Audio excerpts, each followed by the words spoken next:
Welcome. This is usually a popular one in January because everybody has things they want to do differently for the new year, right?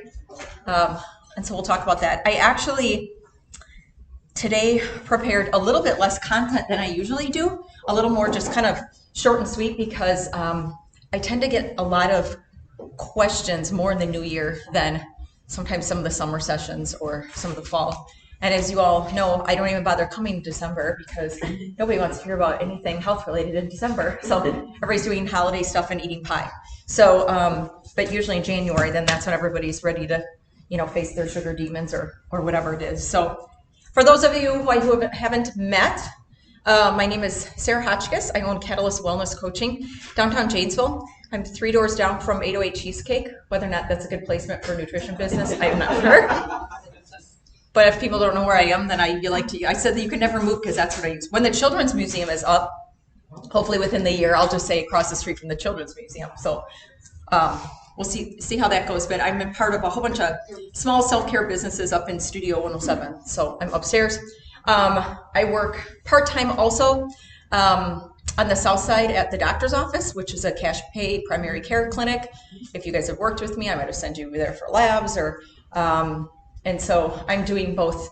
I'm dual licensed in both mental health and nutrition, so I'm doing a little bit of both. And if you work with me, people say, well, are you a therapist or do you nutrition? And it's both. My practice is very integrative. So if you come to me with anxiety or depression as a more traditional mental health client, I'm going to run your functional blood chemistry and labs, and we're going to talk about food and some of that other stuff because they're very, very much connected and vice versa. So it's not just kind of one or the other. It's definitely both. So I know some of you come regularly, some of you might be new. So I primarily work with adults with autoimmune disease, GI disease, diagnosed or not, weight loss, and the number one thing that people come to me with is number one symptom. Can you guess? Supersedes everything else. I don't care if you have rheumatoid arthritis. I don't care if you have IBS or you want to drop 50 pounds. What do you think the number one symptom that people present with when they come see me? It's fatigue, which might be related to the sleep thing, right? So we back up and start with sleep. So sleep's always numero uno, even before food and movement, in my opinion, because if you're not sleeping well, that spikes your cortisol, you're gonna have more cravings, and you're not gonna eat great, you'd be crabby. Then you might take a nap in the middle of the day, which then throws off your circadian rhythm and everything goes to hell, right? So fatigue. I have a symptom checklist I track with everyone who comes to me. So I have like a checklist of about 15 symptoms that people come in with, and then we track it on a Likert scale, and I track it each month, and I enter all this data into a fancy database. And so I just looking back over the last 5 years, fatigue was 100%. There wasn't one person that came in that said, I have boundless energy. And so that's definitely related to nutrition and sleep, sometimes hormones and lots of other things. I cannot remember the month, and now I don't even remember if it was last year. I think it was this last November. I think I talked about sleep, actually, how to get better at sleep. And so if you go on my website, Catalyst Wellness Coaching, I'm going to bring cards today, catalystwellnesscoaching.com, you'll find I have about 5 years worth of blogs saved. So every month there's a different topic, and I believe November of 24 was sleep, how to be better at it. But if you're just looking for like free reading material, it's all on there. So let's jump in a little bit today. I try to do something in January, either about weight loss, because that's usually a big thing for people at the beginning of the year, or, they're doing something health-wise, or I often will talk about something with habits and like mindset, because a lot of people, many of you probably know, come out of the gate like super strong in January, and they're going to do all these things. And they're going to work out 7 days a week and lose 50 pounds in January. Do all those things. And then quickly, if you don't have kind of the habits and things developed behind that, it becomes really difficult. Or it's really cold out and you're like, wait a second, I didn't think this through. I don't even want to go outside. And so I usually focus on like consistency over perfection, habits, or something around weight loss. And so I want to talk about weight loss today. I don't usually hit weight loss actually as a primary topic, to be honest with you. Lots of people come to me wanting to lose weight, but it's very secondary to the other things going on with them. So that's why I'm looking at your labs and lots of other things. So if your hormones are unbalanced, if you have low vitamin D, if your thyroid's off, and I mean like your full thyroid panel, you're gonna have a harder time losing weight. And if one of your goals is to drop weight, we want to make it as easy as possible to do that and sustainable. So you're not yo-yoing. I see people a lot where, they're just up and down. And I'll ask people in a history form, like, well, what have you tried before? What's worked, what hasn't worked? And they're like, well, everything works until it doesn't. Well, what happens then all of a sudden when it doesn't? Well, I stopped doing it. So you got to find something that you can stick with. So, a 30-day liquid diet is not my suggestion, because the minute you get, that's not my suggestion for many reasons, but let's say you lost like 10 pounds or something in January, that'd be a ton. But are you really, are you going to keep doing that? There's diet programs out there that have people on 800-900 calories a day. That's not cool either. I will tell you that I see people a year or so after they've quit those diets, and they now have IBS and gut issues they didn't have before. Their hair's falling out, skin issues, and they have all this other stuff. Do you know why? Because they have significant nutrition deficiencies, because 800 or 900 calories is not enough food at all for any of us, not for an extended period of time anyways. If you're sick and that's what you do for a week, not a big deal, right? There's something ongoing. It is almost impossible to get good nutrient density and enough vitamins and minerals if you're only eating 900 calories a day. The other thing that I see with some of those diets are they're not eating whole, you're eating like bars and shakes and muffins and stuff like that. And so you're really not getting enough nutrition, in those 900 calories. So I'd rather have you eat more, learn how to cook if you don't, and achieve some good balance. Does anybody mind sharing an example of something small, but something that you've tried in the past to lose weight and you haven't been successful? Or maybe it has worked for you in the past, but what's like something we hear of often that people do to try to lose weight, especially in the first of the year? Jenny Craig. Okay, and so tell me about that program a little bit. I wasn't on Jenny Craig, but I was on Ideal Protein. Okay. A supervised dietary program. Okay. The bars, all of their food you buy. Right. And you had 6 ounces of protein, 4 cups of vegetables. Like at night? And that's it. Yeah. That's all you So that reminds me of Octavia a little bit too, actually. Octavia is the same thing. Yeah. So, I wasn't going to mention the name before, but those are the ones I'm not a fan of, because long term they're super not good for your body as far as nutrition and some of those other things. So, and I tell people all the time in my office, what good does it do if you are skinny, but you feel awful, you're tired, you have a headache, your hair's falling out, you're moody, whatever. If you don't feel good, it doesn't matter. And so my goal for people is to get you feeling good. And if you have weight to lose it along the way, right? So that becomes secondary. Because you have zero issues getting people to drop weight. But I'm going to dig in and spend the time with you to look at some of the other stuff, kind of why. And maybe it just is what you're eating and how much you're eating and some other really basic stuff. And most people have work to do in that area. But sometimes there's other stuff kind of going on too. But yeah, those are the things I'm kind of not a fan of. Is I call it eating like fake food all day. And then I love the like lean and green idea, the 6 ounces of protein in the veggies, but like that should kind of be all day then, in my opinion.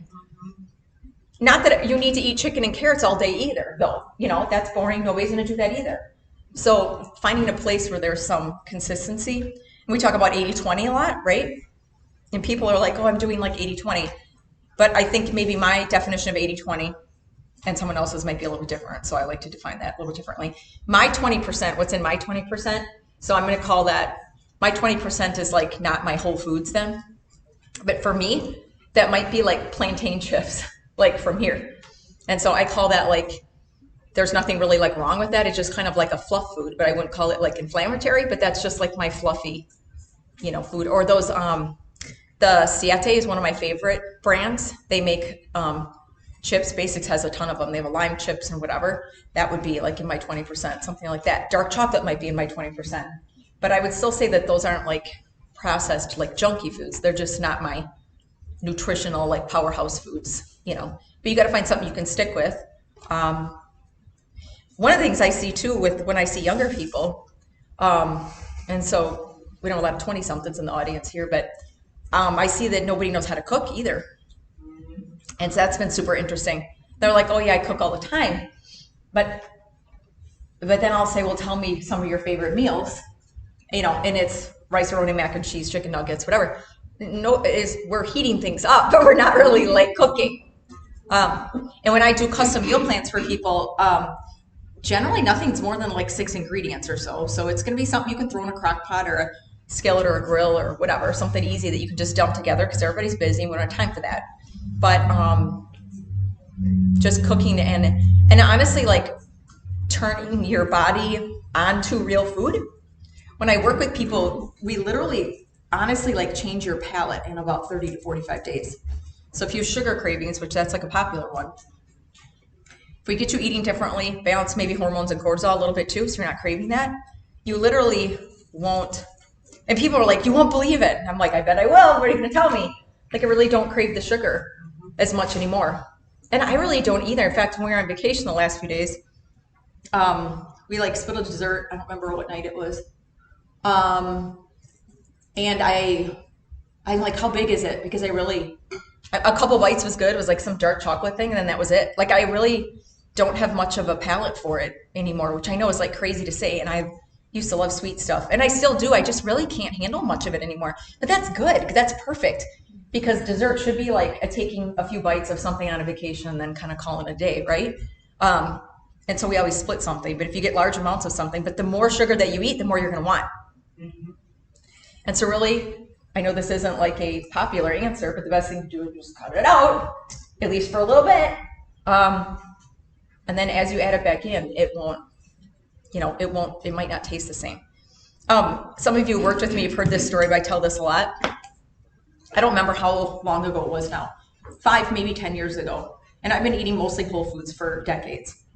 But I picked my son up from, I don't remember where he was at the time. Maybe it was Marshall at the time, like middle school. And he said, Mom, I want a donut. And I'm like, I want to do that. He's like, I know. I'm like, okay, whatever. I'll get you a donut. We don't really go out to eat much. We don't do fast food, whatever. I'm like, whatever. I'm going to get the kid a donut. So we drive through Dunkin' Donuts. Drive through, he gets a vanilla Long John. Well, they must have just baked it. They're like passing it through the window to me, and I was like, oh my gosh, that smells amazing. And I like have to pass it to the back seat, right, while we're like driving out. And I pulled into a parking spot. I said, wait a second. I said, I want a bite of that. He goes, you don't eat those. You don't want a bite. I'm like, nope, today I do. I want a bite. It just smells like amazing. And so in my head, in my brain, I had it worked up like what this donut was going to taste like. And I can't remember the last time I had a donut, but like I said, I still love sweets. Took a bite, chewed for a couple seconds, and I hated it. And I didn't know if I was mad or happy because I was like disappointed. It didn't taste the same as my brain told me. And I had this like film on the roof of my mouth from whatever is a Dunkin' Donut too. So it's not like somebody like homemade me a chocolate chip cookie, but I had this like plastic feeling or something in my mouth, and like I swallowed it and whatever. And I was like, oh, meanwhile, he's back there like, oh, this is so yummy. But that's a true testament that like my palate had changed. And so it's not like I drive by Dunkin' now anymore and I'm like, oh, I can't wait to have donut. Because I think of that experience and I'm like, oh, I just, So there's another, a friend of mine that I know that does like this, like hardcore sugar detox every year too. Only from the first of the year till Easter, right? So she does all the holiday stuff. And it kind of like resets her brain, by the way, resets your brain and your body. So January through Easter. And then on Easter, Sunday is like when she goes back to eating however she was. And I think generally she tries to avoid it, but she just resets her palate. And she said, you won't believe how sweet celery tastes after you do a sugar detox. And I don't even know how much fruit she has actually even. I mean, it really is like hardcore for a few months, and then the rest of the year is more relaxed, right? Like 9 months of the year even. And I thought, geez, like when I think of celery, right, I don't think of that as like a sweet food, maybe like fruit. But she said celery tastes sweet, after. That is a true testament too that you're really your actual taste buds, kind of have changed. So, why I know many of you are here maybe because you want tips on kind of like losing weight. We're going to dive in a second, but why do you think it doesn't work for most people? We know it doesn't as a culture. People are like this. Why do you think it doesn't work? How much does your metabolism play into that? That's a piece of it. Yeah. We also tend to, I think, as we get older, sort of blame our age and metabolism too. And it changes a little bit, but not as much as you think. It doesn't slow down as you get older? Not a ton. Yeah. I mean, you have to learn to work with it and do stuff a little bit differently. Most people by nature are becoming less active as they get older, but they keep eating the same amount. So it's usually that. Yeah, it slows down maybe 10%, but let's say you're on a 2,000 calorie diet, then that's eating 200 calories less, but most of us are not doing that, but we're way less active. I think actually I'm probably less active now than I was even 5 years ago. It's not like we crash and burn, but our activity generally, for most people, not everybody, goes like this. And our food at minimum stays the same, but I would argue it even like ticks up a little bit. Especially, after you retire and then you have there's just more access to food. Or like, let's go out to lunch or let's do this or, whatever. So the activity is killing the metabolism? What? Less activity is killing the metabolism? I think that's a piece of it. Yeah. I think people aren't as active. I would argue, though, that food for weight loss is way more important than activity.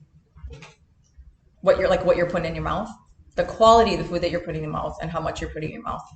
So, yeah, you can join a gym and get a trainer and do that 5 days a week. But if you're not eating great, you're not going to lose an ounce. And you might not even feel great. You'll probably have other benefits from it, mental health benefits, social connections, probably building some muscle, some mobility, maybe kickstart your metabolism a little bit. But if you don't change your food part, then that.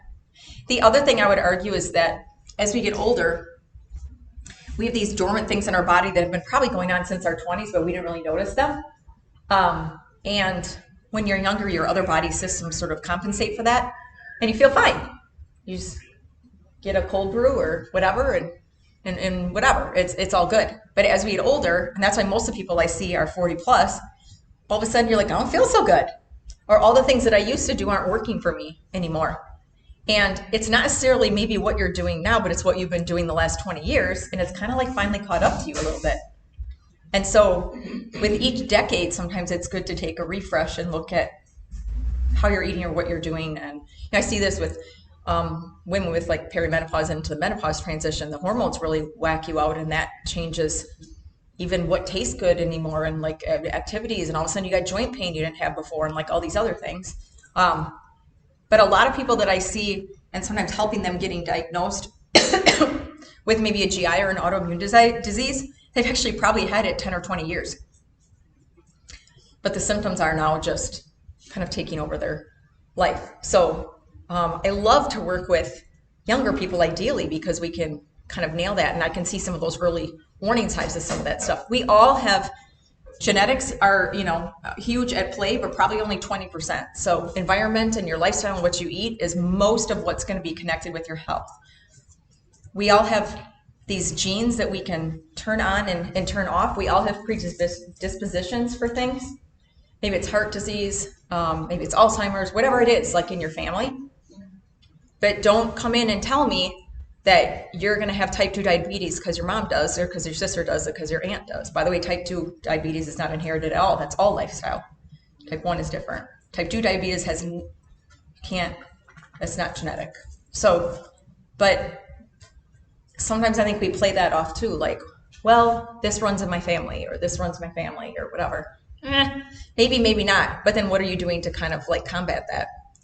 You might have a genetic predisposition to a connective tissue disease, fibromyalgia, rheumatoid arthritis, something like that. But you may never feel the symptoms from that if you take care of yourself and eat, in that case, I would say like an anti-inflammatory diet and do the things that you need to. You may even have blood work that shows that you have it, but you might not ever feel the symptoms of it, because if you can turn that gene off and basically just kind of keep it quiet, you should be good. So we all have genes that we can turn on or off depending on kind of, what we're doing kind of in our lifestyle. So, so here's the things that I hear though pretty often. I don't know, I've done everything. I don't know why I'm not losing weight. By the way, when people say they want to lose weight, I want to clarify that. When you say you want to lose weight, probably what you mean is you want to lose body fat, because none of us wants to lose muscle. And so that's why I'm not a fan of these crazy low calorie diets, because if you're losing weight too fast, you are not going to like your body shape after that either, because you're going to be losing muscle, and then that's when like your face starts to look real because you're losing weight so fast. And so you want to have something sustainable, and you want to lose body fat, because that's connected with your overall all-cause mortality and your health, is losing your body fat, not necessarily even the size of your pants or the size that you are in general. And so here's what I hear. I'm eating 1,000 calories a day. I work out every day and I haven't lost a pound. So we'll get into that. That doesn't work. I've increased my cardio double. I've doubled my cardio from last year. I used to be on the Stairmaster 20 minutes a day, and now I'm on 40 minutes a day, and I'm still not losing any weight. What's the issue with that one? Too much. Might be too much. No mention of diet. We don't know what they're eating, right? I would also argue, and I'll get into this a little bit too, I would choose resistance training over cardio any day of the week. I say do something you love. So whatever, if you love to be on the Stairmaster for 40 minutes, I would hate that. Do it, but any kind of weight-bearing exercise, lifting weights, yoga, something like that, I would choose that any day of the week over cardio. Cardio will actually increase your appetite. And so maybe she's on the Stairmaster 40 minutes instead of 20 minutes, but I will tell you more likely to come home and eat more after being on the Stairmaster for 40 minutes versus 20 minutes. So that is kind of a wash, right? Like if you're doing it to burn calories, don't go to the gym to burn calories. You're not gonna burn a lot. Go for mental health, building muscle, whatever. You're just not gonna, don't go to the gym to burn calories. Don't go to your yoga class to burn calories. Don't take a walk to burn calories. Do it because it's a good thing to do, and exercise has tons of other physiological benefits, but don't do it for weight loss. I switched from regular soda to diet. Still haven't lost any weight. What's the issue with that, do you think? Artificial sweeteners. Artificial sweeteners. Still something sweet. So if you drink something sweet, you're going to want something sweet after. So we know that both regular and diet soda will make you crave something kind of after that. Also messes with your brain, also gut health. So, neither are great, but that's probably not going to impact your weight loss either. People will be like, but it's less calories. But again, we don't know what the rest of your, kind of food intake looks like. I did this cleanse thing. I don't know what that is, but I hear that a lot. I don't even ask what it is anymore. I lost 6 pounds in a month, and then I gained it all back. What's the issue with that one, do you think? What do they eat? Right. Or are they doing maybe like a juice cleanse for whatever? Well, then they're probably at a calorie deficit, so that's probably why they lost the weight. But who's going to drink juice for 365 days a year? Not going to, right? So, but we tie things to like one thing. Like, I did this one thing, but and you got to start with one thing, right? But I would argue none of these things are the good one thing to start. I hear this one a lot. I went to Sam's and/or Costco, and I brought all these protein shakes. I'm drinking a ton. I still haven't lost weight. Okay, what's the issue with that one? Sugar and protein. Might be sugar. There's junk. Most protein shakes are junk. We don't know. Maybe he is actually consuming like more calories drinking all these shakes. Maybe, I don't know. Still not real food either. And my favorite, I would just say, I did the 21-day ABC XYZ elemental P diet because everybody has got some new. I hadn't even heard of the one that you told me. So then, and usually I've heard of all of them. So there's a handful that I'm used to hearing. And have people fill that out when they start. Like, what have you tried with results and what have you tried kind of without results? They're just, I wish there was like a really easy way, but there's no way to like cut quarters on it. Not one time have I ever had somebody not lose weight with me, but the investment in really making a big change for life is a big deal. So it's much more than just trying shakes in a bars and signing up for some $40 something, right? So we're going to go all in and kind of look at everything. But don't come to me if you just want to lose weight. Like, make sure that you're buying into the whole health thing, because I'm going to look at everything. And so sometimes I hear people like, I just want to lose 30 pounds. Just tell me what to eat. Like, well, I'm going to need to see your labs. No, I don't care about that. Like, I'm like, well, that's connected actually. And I want you to feel good. Well, I have a headache and I'm tired. I don't care about that. I just want to lose weight. Then, that's not a good fit either. So like I said, it's all connected. And what good does it do if you're skinny, if you're laying on the couch because you have migraine every day? So one of the things I see in those low calorie diets too is anemia. People develop iron deficiency anemia because they're not getting enough animal protein, or they're not, they're just not like eating enough. And that causes a whole host of symptoms and dizziness, and you just don't feel great. So you got to nix the media hype and the whatever you saw on TikTok. Oh, that's what I often am hearing for younger people. But I saw this new thing on TikTok. I'm going to make it. I'm like, please don't do that. Instagram, wherever you are, get off of all that. But it's easy to get lost in all of that for sure, because everybody's telling you to do something different and it makes you crazy, right? Okay, so I made a list of eight reasons today why you probably are not losing weight. And maybe you want to, but it hasn't worked, right? Number one, this one seems pretty standard. People will come to me and they'll say, I'm not even eating that much. I'm not even eating that bad. But then when I do kind of a journal, I'm like, it depends on how you define that. People are saying, I'm not even eating that much, meaning when they look at how much food they're eating, it doesn't look like that much. And I would agree. You're still eating too many calories. Most people I'm working with, I have them, let's take out like the marathon runners and like I have people that come to me try to gain weight too, because I have some people with autoimmune disease and some people with IBS aren't processing foods, right? So let's just put the weight loss people in a group, and let's take out the like super active people that are running marathons and Ironmans and stuff like that, right? Women, I have usually between, for weight loss, between 1,400 and 1,800 or 1,900 calories, honestly. So it depends on your age and lots of other factors. That's way more than the 800-900 that I just told you. And they're, like I said, they're losing weight. Men, depends, maybe between 1,700 and 2,500. That's a fair amount of food, actually, if you do it right. And if you look at whole foods and some bulk. But when I have people do food journals and they say, I'm not even eating that much, I would agree.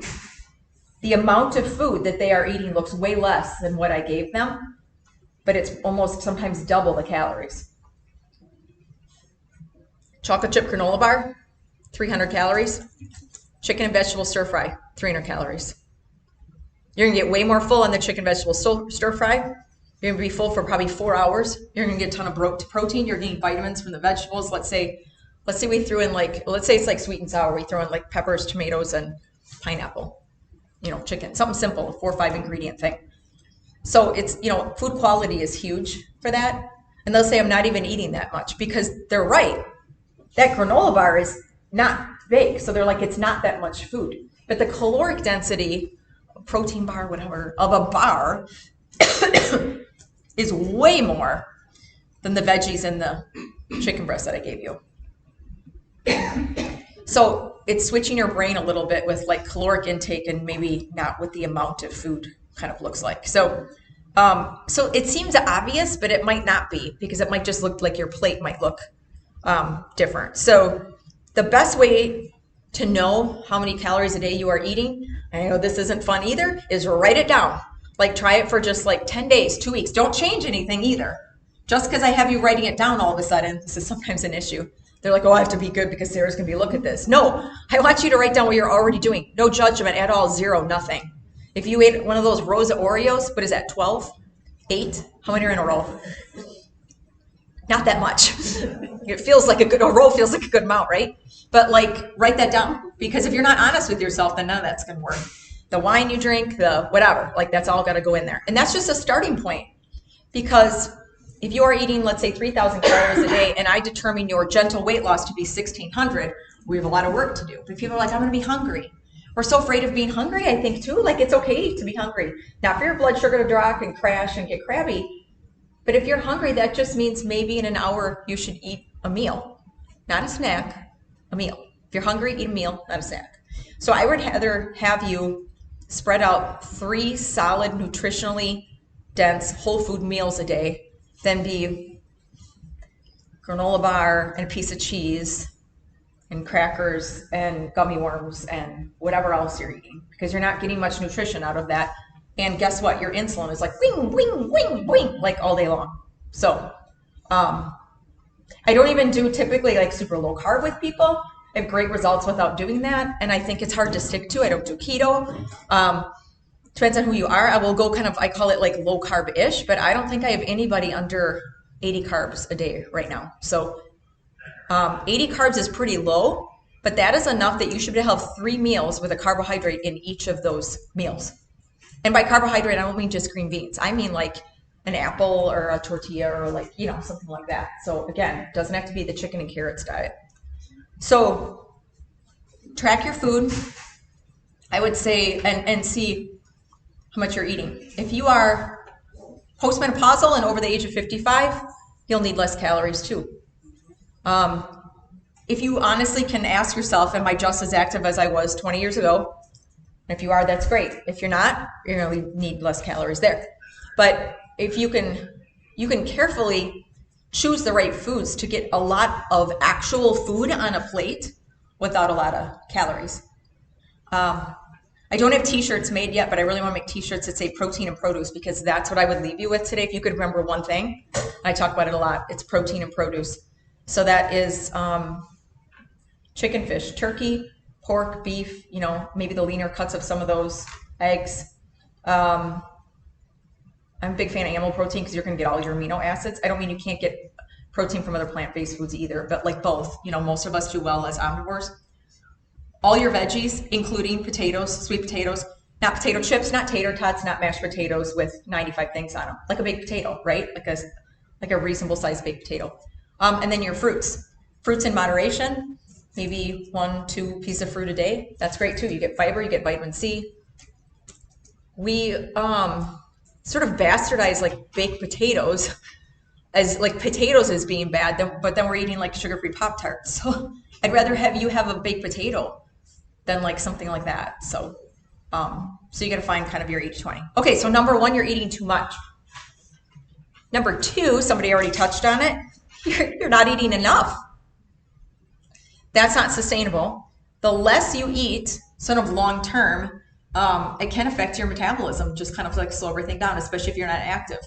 If you're not burning a lot of calories in the day, you don't need to eat as much. But if you're just sitting in a recliner, your, you know, sort of resting metabolic needs are probably not very much. They might only be 1,000 calories a day. But I would argue you're not getting a ton of nutrition in that, so you're just not going to feel great doing that. And so, yeah, you can kill your metabolism not eating enough. So it's the perfect kind of mix between some moderate activity that you enjoy and eating some whole foods. So sometimes when people come to me and they've been on those really low calorie diets, I do something called reverse dieting. And it's probably one of the most frustrating processes for people to go through. I'm like, look, you've been eating 900 calories for a year. Then you went off whatever this thing is. You feel awful. You're not sleeping now all of a sudden. And now you're putting all this weight back on because you went from 900 to whatever. I don't know how many calories, but people coming off of eating 900 calories a day are actually probably not going to lose weight with me like right away. So they're having an inflammatory response. But the first thing I'm going to do is slowly build them up to eating as much as possible and just kind of give or take 5 pounds, maintain what their weight is. I have to be able to get you kind of in like a fat loss stage. And if you are not eating enough, that might take a while. And that's frustrating because people want to drop weight right away. And I get that on the phone too. I do like free phone consults with people. And they're like, well, how much weight am I going to lose in the month? I'm like, I don't know. Like, here's what's typical, but everybody's body's a little bit different. And so I have some people that lose a chunk right away because they have a lot of water, like inflammatory weight. Some people it takes a little bit longer. But just make sure that you're not just focusing on weight loss and you're thinking kind of big picture. How do I want to feel differently in 2025 than I felt in, let's say, even 2024 or the years before? How do I want to feel different? Weight aside, scale aside, for sure BMI aside, because that's not always accurate either. How you feel? Do you have energy throughout the day? How are you sleeping? Seriously, how's your hair? Skin? How's your gut? Do you have a lot of pain? Are you out of breath? Do you have chest tightness? Do you have reflux? Are you over the age of 40 and you're already on blood pressure medication, a statin, and an acid blocker? Those are the top 3 things I see people on. And usually those are the 3 things I can get people off of within like a year.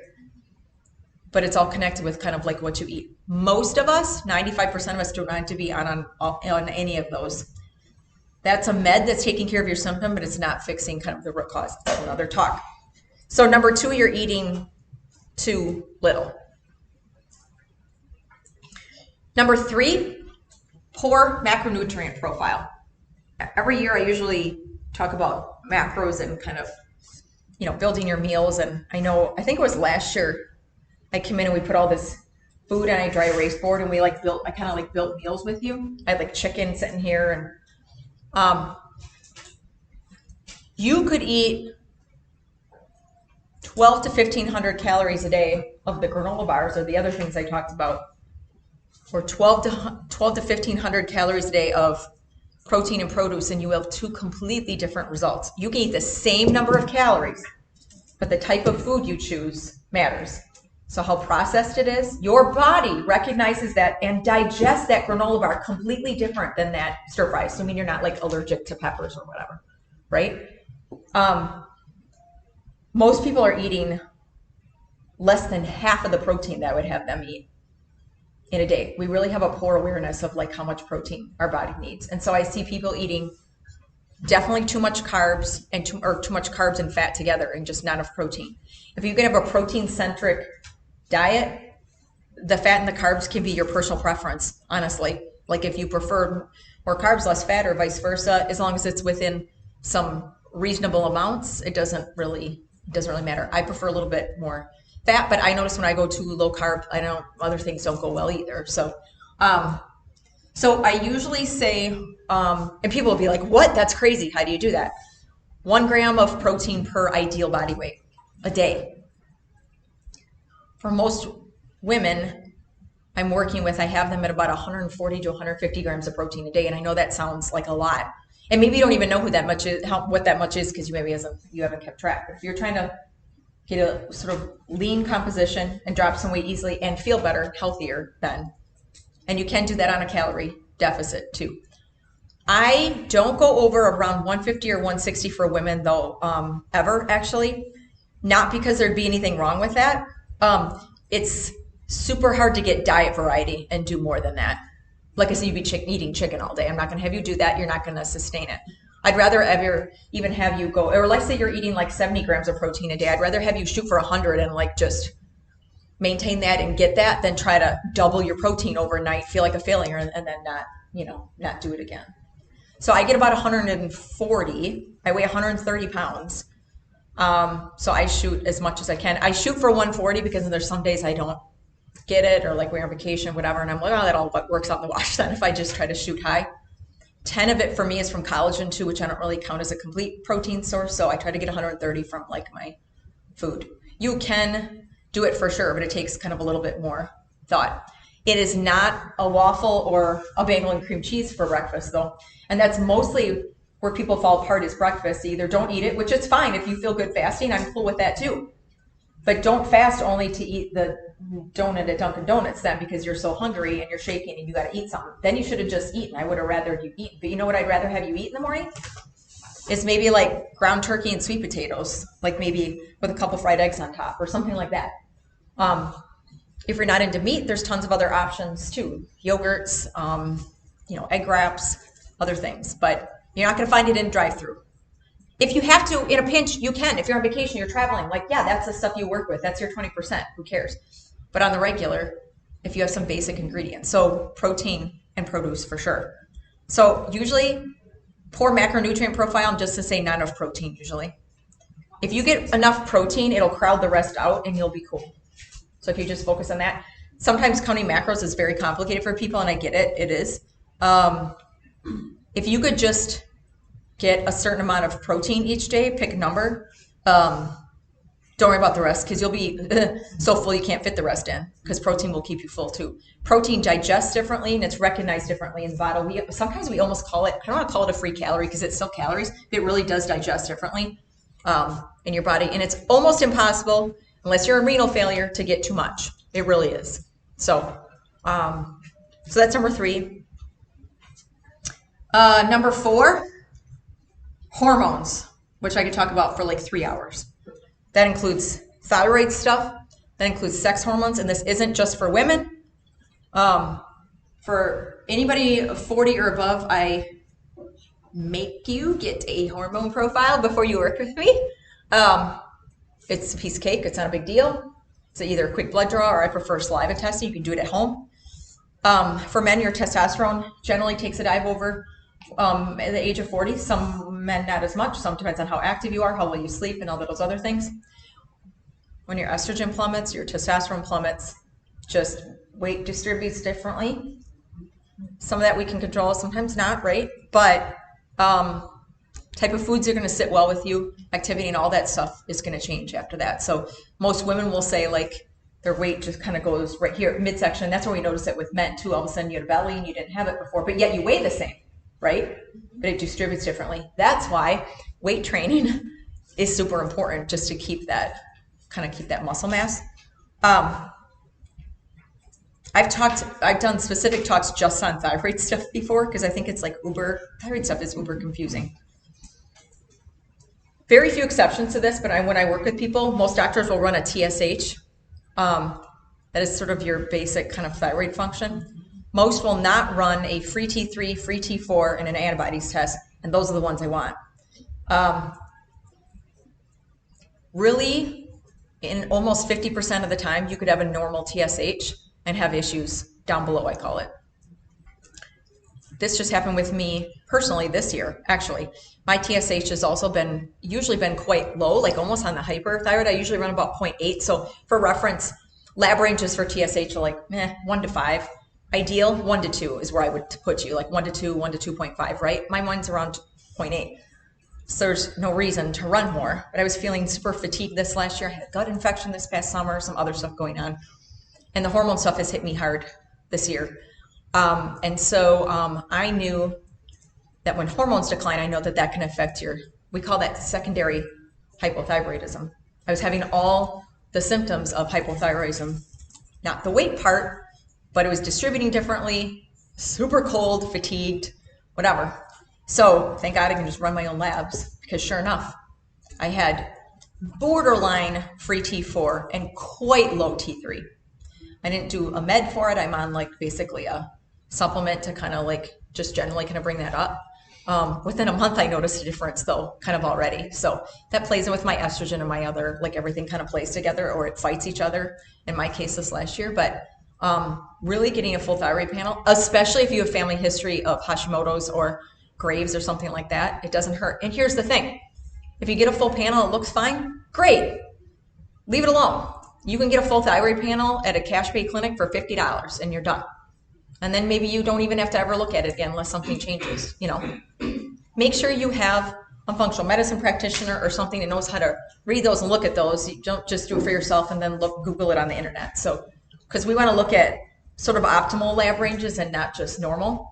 If you are interested in functional lab ranges and like what labs to get and those things, May of 2024, I did a whole thing on that too. So there's a published blog on my website all on like functional labs. I think I went through just like 8 or 10 labs to get, and kind of what to look for a little bit. Number 5, we talked about this in the beginning, sleep. This is where your day begins the night before. I'm in a local moms group online, and somebody said, what's everybody's morning routine? Mine's awful, she said.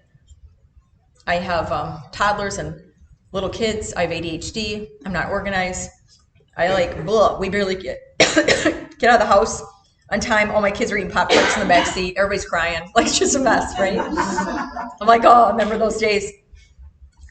And she said, what does everybody do for a morning routine? And so people are spouting off really good advice. And I said, what time do you go to bed? And what time do you get up? And what are you doing the night before?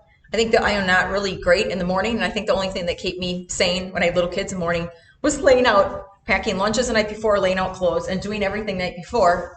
And it's so hard because it's finally nice to have time by yourself if you're a mom of young kids, but you got to get to bed on time. And you just want to stay up in the silence because it's so nice.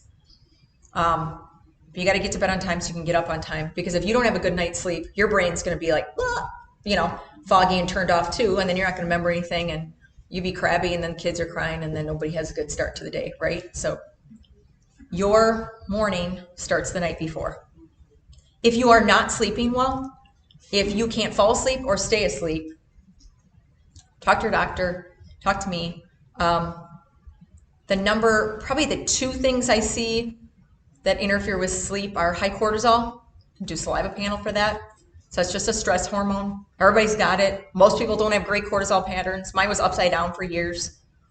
Mine was like, it's supposed to be like high when you wake up and then just kind of slowly. Mine for many years was like this. And so I would be like, I don't know how they let me make big financial decisions when I was an executive at 8:30, but it did. And so I remember feeling just kind of foggy in the morning. And then 10 o'clock at night, I'd be like, we should paint the kitchen, because I'd have all this energy. But that's not great for falling asleep then, right? It felt great. But I would go to the gym at 7 or 7:30 every night. That helped me get me through the rest. But I think it almost gave me like too much of a boost. And then I was awake for a while. So now I work out earlier. So high cortisol, especially right before you fall asleep, you want it to be high in the morning.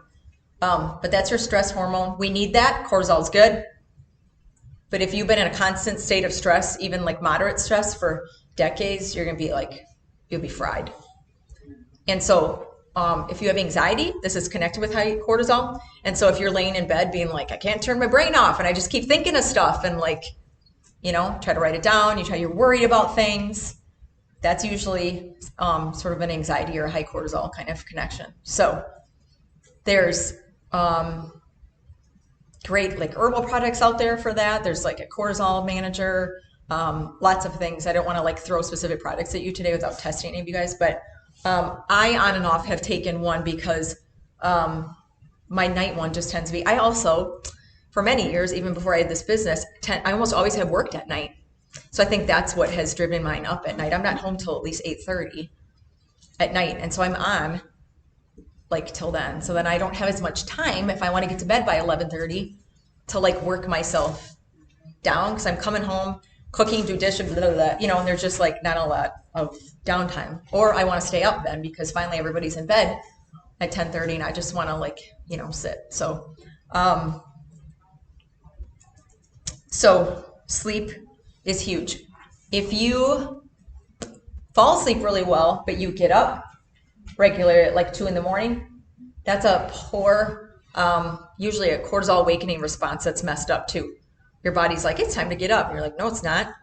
And so that can be a poor cortisol pattern too. Ideally, you want to go to bed when it's dark out and wake up when it's light out. Depending on what job you have or what you do, that might be not conducive for your life. That's ideal if you can. And so you're talking about, let's say, getting about 8 hours of sleep. Depending on the season, that might be going to bed around 10:30 or 11, getting up around 7, let's say 6:37, something like that.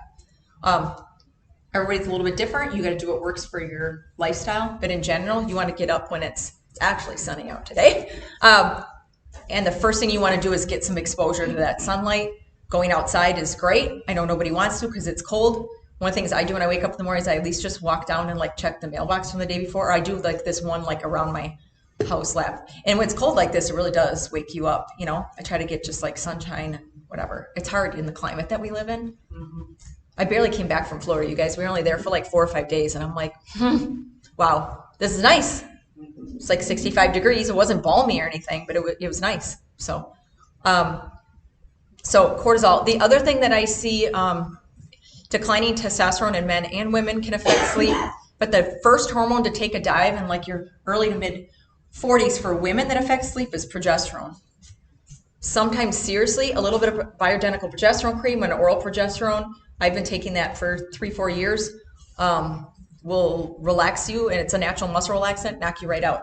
Not because we're giving you something to force you to sleep, because your body's not making very much anymore, and so we're just trying to bring things back in balance and at least just help you with the symptoms. But those are very typical, like postmenopausal symptoms. Low estrogen comes after that, and then that affects that as well too. Some women are having, you know, hot flashes, night sweats, or you're just warm when you sleep. That's all. And there's nothing wrong with you. You might be 65 and postmenopausal, but like there's no reason you have to sleep like crap or live with that, you know. So there's things to do with that. Low dose patches, things like that. So the sleep and the hormones thing kind of, you know, go together. I think in November when I was here, I talked about how to be better at sleeping. We talked about a sleep routine. Not a sleep routine that you do 20 minutes before you go to bed, a sleep routine that you're thinking about even 2 hours before you go to bed. So I think I had shared in the class that even though I don't get home till 8:30, and I don't go to bed till later, but about 9:30 or 10, when I'm done eating, done doing dishes, and I'm kind of like sitting on the couch or doing whatever I'm doing for the night, I turn all of our lights down in the house. I light a candle. I put the fireplace on. I get like cozy pants, fleece socks, a couple cats on the lap. But I'm communicating to my body, cup of tea, that now it's time to relax. It's not that I'm not getting stuff done or working on some things or reading a book or whatever. I might even be doing work stuff, but it's super low key. I'm trying to communicate to my body, okay, it's time to chill out now. And then it should make it easier to fall asleep. We talk about screen time, kind of all those things. Same in the morning, trying to kind of get yourself going, maybe have somewhere to be, something to do. I signed myself up for a yoga class 2 mornings a week on purpose because I would not go if I didn't pay for it and sign myself up. Or if I said I was going to do it at home, wouldn't do it. Don't want to. So if I make myself go and say I'm going, then I'll show up. It's not till 9 for me, but that's fine. Like that, you know, then it gets me out and I'm doing something. So, so number 5 is sleep.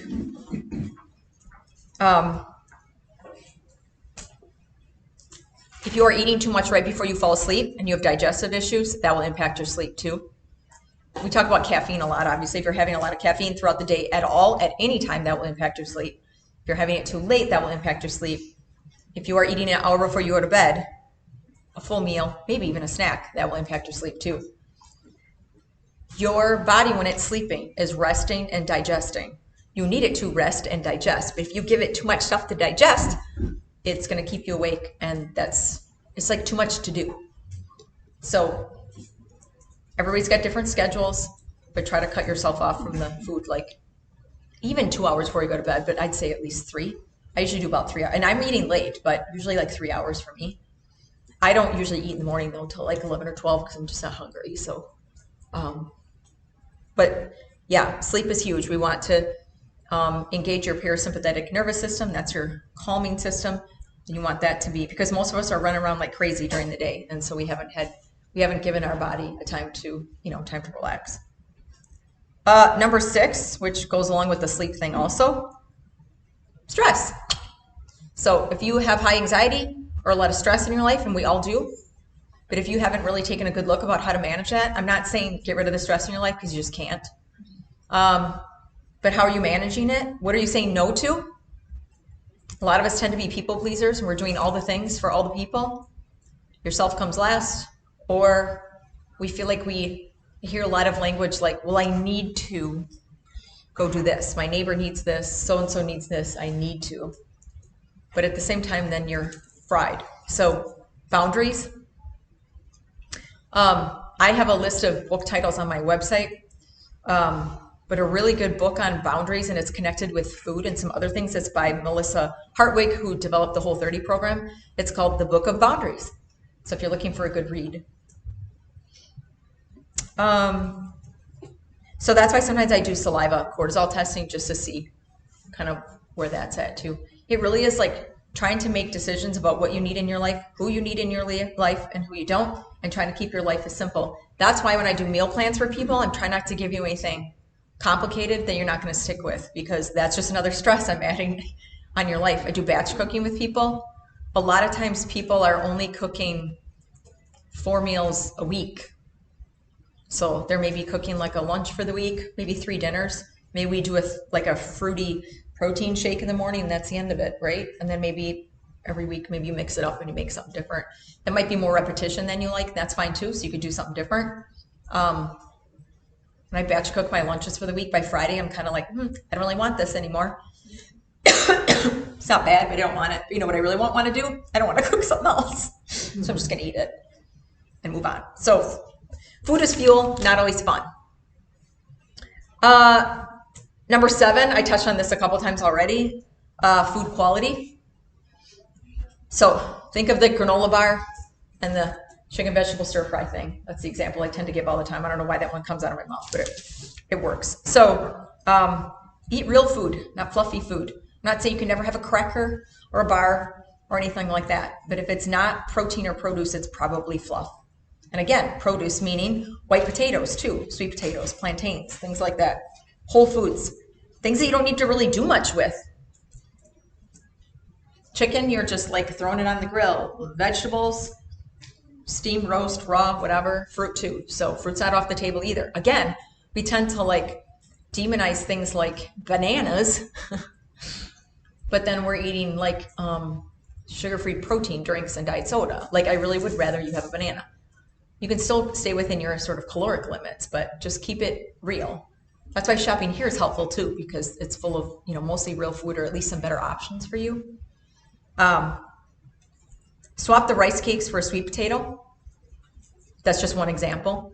I'm not saying rice cakes are like super inflammatory or anything, but I would just say there's not a lot to them, right? And so you're getting a lot more vitamins and minerals in a sweet potato, probably from about the same amount of calories as you would like for a rice cake. Swap your, there's not many good protein bars out there, but swap your protein bar for, turkey stick or beef jerky or something like that. Vitamins also are not a substitute for real food. I get that a lot. I'm tired. What can I take for it? What can you eat for it is what I'm going to say. You can spend hundreds of dollars a month on supplements and vitamins, but if you are eating at Burger King every day, you are still going to feel like crap. It doesn't matter. Don't even bother. Don't even bother. Like you really are. If you are getting cheap vitamins at Walmart or even GNC, Target, most of those aren't fabulous either. A lot of fillers. You might save $6 or $7 over that, but I would say don't bother either. They might not be harming you. I'm not saying that, but you're probably excreting a lot of it out, and they don't have the, vitamins for vitamins. If you look at the back of bottles, like they really do vary a lot. The type of vitamin B that's in there, the digestible form of vitamin D, whether or not they're methylated, things like that. I'd rather have you take less vitamins and take good quality ones, 3 or 4 really good quality ones, as opposed to,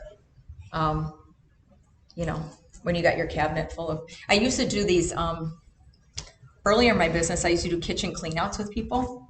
So I'd go and help people batch cook and meal prep and show them how to do all that. It was very exhausting for me. That's why I stopped, because I used to do it on Sundays. So I was like, oh my gosh. And then I'd have to come home and cook for myself for the week. And I was like, this is not working. And I used to do, I called them like pantry purges. So I'd come over to your house in sweatpants and like ready to go. We'd have boxes, and I'd send you all these like sheets and process and stuff ahead of time. And we'd clear out your whole kitchen, utensils, spoons. Man, people got a lot of spatulas, and like you got, when you really like take it all out and put it out, you get a lot of stuff. And so you got to be organized to be able to, cook well. So you want to set yourself up for success. So we clear out like fridge and freezers and all of that. But the amount of vitamins that people have and shakes and things that they buy every January that are still sitting there is a lot. We've more than we need of a lot of that stuff. But if your fridge is not full of like the real food. I mean, most of your food should not be in your pantry. It should be in your fridge, right? Or your freezer. It should be perishable. So think of like, if it goes bad, that's probably the stuff you want to eat.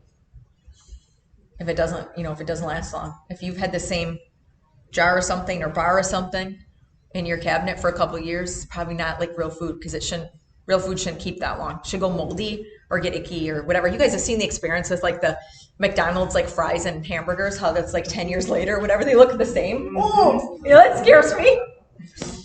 That's not good. It's not supposed to. It should look disgusting. It should have been completely degraded by then. So, but yeah, I would open cabinets and people just stuff. We also, as a culture, we just have too much stuff. So the story I tell often is that one of the kitchen cleanouts I was doing was for a couple on the east side here, and he wasn't super engaged, so he sat in the living room. But I did it with her. He said, just don't touch my whatever cereal bowl from college and everything else can go, right?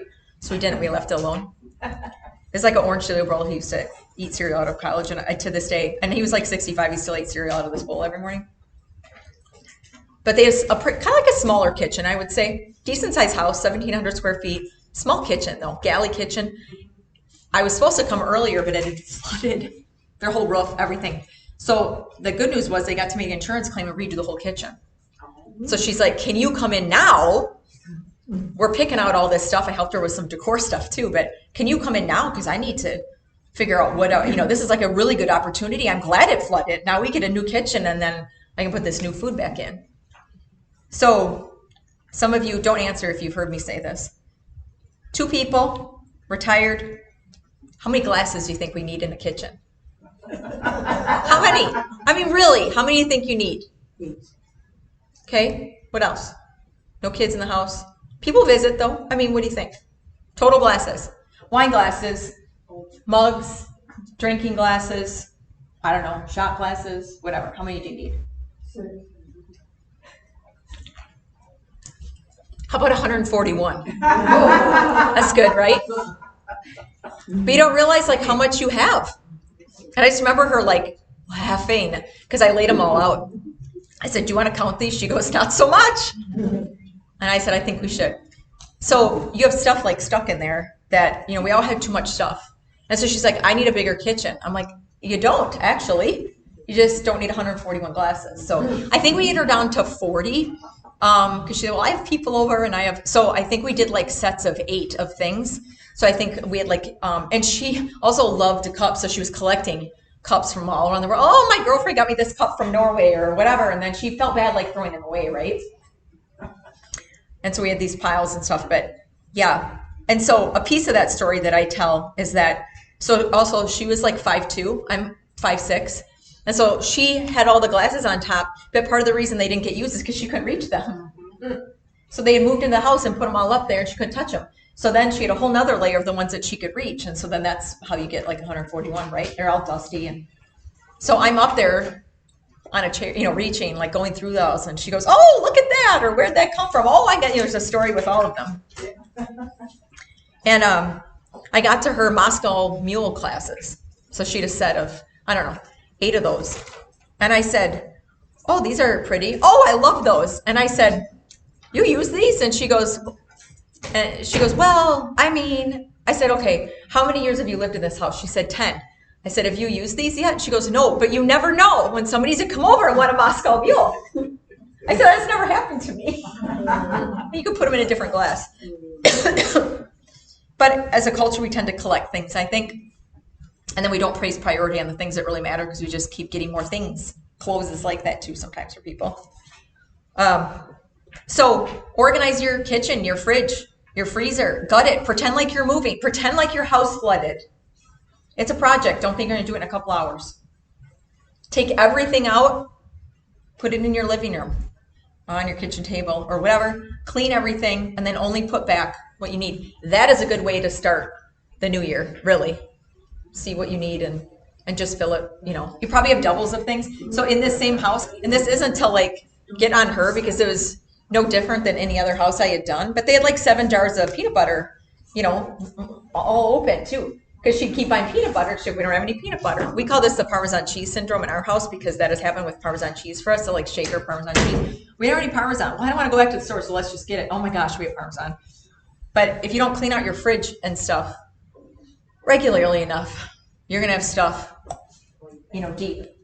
Most of us don't need bigger closets or bigger kitchens or more space or more totes or more things. We don't need to be more organized. We just need probably less things. That's hard though. But that goes for the food piece too. One of the things I learned in doing that is that I wasn't going to do chest freezers anymore. I did one, and that was the end of it. I was there for 8 hours. I made like $6 an hour that day because we had to go through the chest freezer. People don't know what's in their chest freezers. And meat and things that were, and I'm like, if you don't know what it is, like we should throw it out. And you hate throwing food out, right? But deep, you're digging in there and whatever. So then after that, I was like, I'm not doing chest freezers. That's too much. I will do your fridge and your freezer like inside your kitchen, but that's it. So but go through your chest freezer, maybe even just once a year. We get like a half a cow and a full pig. I get my chicken from bulk and from Basics here. But so we have a beef freezer and then I have a pork, chicken, fish, like stand-up freezer. On purpose, though, my chest freezer is not very big. I just want to be able to see it all. So I kind of just put these little cardboard divisions in there. This year, I got the bill for our cow and I'm like, ooh, that's gone up a little bit. It's like $200 more, almost $300 more. And I thought, well, everything's gone up, like whatever, I won't worry about it. And I forgot about the fact that some cows are bigger than others. And so the price actually was not that much different, but the cow was bigger. I didn't get that big of a chest freezer. So we hadn't quite finished our old ground beef either. So I moved that downstairs. And lo and behold, I actually couldn't fit the whole half cow in our freezer this year, like jumping on it. I ended up selling 30 pounds of ground beef to a client of mine. She goes, well, when do you want me to get it? I'm like, now, like right now, I'll drive it to your house. I don't have anywhere to put it. And it was winter, so it was not that big of a deal. But kind of using the old stuff before you get to the new stuff, working off your existing pantry, fridge, and freezer ingredients in your grocery list before you just go sit and look at recipes and go buy something. People are floored when I tell them I only spend about $75 a week for a family of 4 on groceries, and I shop here primarily. Now that doesn't include our bulk meat because I already have, but I figured it out many years and it's about $150 a week for family of 4. So we don't spend a ton, but I'm not getting a lot of fluff. Like I'm getting protein and produce. And before I plan meals, I'm going through our whole pantry and fridge and I'm working off of what we have. So I'm not throwing away. So if I see 2/3 of a jar of marinara sauce, I'm like, well, let's do something with that. So if you can work off some of the stuff you have, you don't need to buy new stuff all the time. If you're not buying a lot of packaged stuff, that's where you're going to spend your money. So I'm coming here, and since I'm not getting meat, I'm coming here getting fruits and vegetables, basically. Maybe some bulk rice, oats, stuff like that. Not buying beverages, so if you're spending your money on kind of Gatorade and just all the beverages or whatever, you're spending money on that instead of your food. I tell that to people when I do meal plans for them. They're like, oh my gosh, this looks like a lot. How much is this going to cost? I said maybe more initially, but after about 6 weeks, it should be less or the same amount of money that you're spending on food if you're buying whole foods. Potatoes are cheap, you guys. Onions, whatever. Frozen vegetables, frozen fruit's fine too. But the idea is you're not following a Whole Foods meal plan that I gave you and then also buying all the stuff that you used to. It shouldn't be both. You should have sort of swapping it. Sometimes that's hard in a household though, because people are still like, well, my kids want this or whatever. And so sometimes it has to be kind of a whole family affair or just slow little changes. The last one, number 8, is one we don't think about very much. So some of the rest that I list, I think as I say them, you guys are probably like, oh yeah, okay, that makes sense. Inflammatory food responses. If you are eating something, whatever it is, that doesn't agree with you, you will have an inflammatory food response. You might get bloated, you're going to retain water, and you're going to gain weight. It has nothing to do with calories at all. It's cauliflower for me. Cauliflower's got 10 calories, It's watermelon for my husband. So it could be a fruit or a vegetable. It could be. Now, of course, in most cases, I'm saying it's a lot of processed foods and that type of thing. And so we're eating red food dye. We're eating, a lot of this stuff will be hopefully changing this year, but we're eating a lot of processed foods and a lot of like fake foods. If you buy a box of something, or if you're buying something that's not a whole food, look on the back. Even if you're buying crackers, it really should be like 5 ingredients. 4. Even if you're buying potato chips, I'm not even totally against potato chips, but you know what should it say? And there's 2 brands out here that are good. Potatoes, olive oil, not a seed oil, and salt. That's what should be in there. If you're eating potato chips, it shouldn't be like a long list. Lesser Evil is a good brand for some of those snacks. There's popcorn here. The Himalayan sea salt popcorn, like if you are going to have a snack, is great. There's 3 ingredients in that. No seed oils on that one either. It's organic popcorn, coconut oil, and sea salt. So if you are going to buy bags of things or snacks, and I get that people do, and we have that stuff in our house too, that's the type of stuff I'm talking about getting. As opposed to, look on the back of a box of cereal sometime. Mm-hmm. And they're like, well, it's infused with whatever, or like vitamins and minerals. I'm sorry, get your B vitamins from a sweet potato, not from a lab injected, something else that they put in there to make it look cute. So I see a gluten for a lot of people. I see cow's milk dairy sort of an issue for a lot of people, because of course I work with people with autoimmune and digestive stuff. Across the board, you don't have to take it out, but I would say try it and see what happens and see how you feel. If you have sinus stuff, breathing issues, GERD, dairy's big for that. But I would just say, like, again, more like the processed foods too. So a lot of people are coming with poor digestive function, low stomach acid. And so if you have poor digestive function, you're going to maintain weight too. That'll be hard to lose weight if you're not having regular bowel movements, and if you're not digesting the food that you're eating, it's just literally sitting there. And so after the age of 45, your stomach acid usually gets lower. Your metabolic processes, your body processes are not as efficient. And so almost everyone I'm working with over the age of 45 that is any kind of GI complaint, I have them on a digestive enzyme. Now Foods has a decent one at Basics here. There's a whole bunch, they're not expensive. I have them in my lunch bag. I take them with every meal. You forget, but it's a good way to just increase if you have GERD or reflux, do you know what that means? That means you have low stomach acid, not high. People are like, oh, I have too much acid. I can't take that. I can't eat that. When you have GERD or reflux, you have displaced stomach acid. That means you don't have enough going on here, and it's coming up esophageal. And so swapping that, changing your diet, so you can kind of just digest those foods better, is key. I'm going to have Amber bring in some of I did leave brochures and cards up at the front, so I'll have you guys, if anybody wants that. But anybody have questions about any of those or anything else?